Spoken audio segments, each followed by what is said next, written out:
Bugün Heydər məscidində xalq artisti Rasim Balayevin 40 mərasimi keçirilir. Mərasimdə mərhumun ailə üzvləri, sənət yoldaşları iştirak edir. Xatırladaq ki, xalq artisti Rasim Balayev 29 mart tarixində Türkiyədə uzun sürən xəstəlikdən vəfat edib.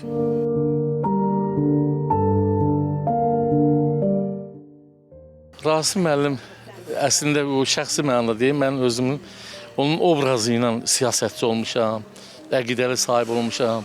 Məsələn, Nəsimi filminə baxandan sonra 2 dəfə hələ bir gedib Nəsimin qəbrini ziyarət eləmişəm. Edam olunduğu yer, həbsdə yatdığı yeri, hamısı. Aktyorluq təkcə deyildi. O bizim üçün bir siyasi mənəvi bir auranın yaradıcılarından biri idi.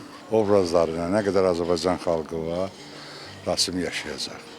Biz onunla 60 ilin dostları olmuşuq, tələbə yoldaşı, yataqxana yoldaşı olmuşuq 60 illik. Rasimdən keçərək böyük şəxsiyyət idi. O şəxsiyyətini həmişə qoruyub, xalqımız da ona görə Rasimi həmişə sevib, sevəcəkdir. Allah ona qəni-qəni rəhmət eləsin. Azərbaycan kino sənətinin ən sevilən, ən yadda qalan obrazlarını yaradan Rasim Balayev olub.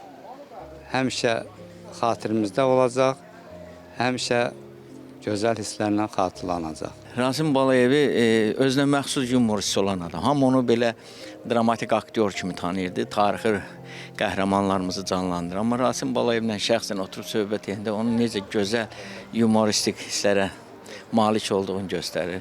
Azərbaycan kinosunun əfsanəsi idi. Azərbaycan kinosunda tarixi bir iz qoyan böyük bir sənətkar idi.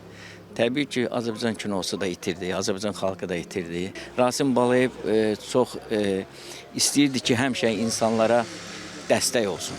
Mən neçə insanların şahidiyəm ki, çətin anlarında Rasim Balayev bütün işini buraxıb, düşüb onun yanına gedib kimdənsə xahiş edib ki, bu adama kömək edin. Yəni, böyük və gözəl bir insan idi. Allah qəni-qəni rəhmət eləsin.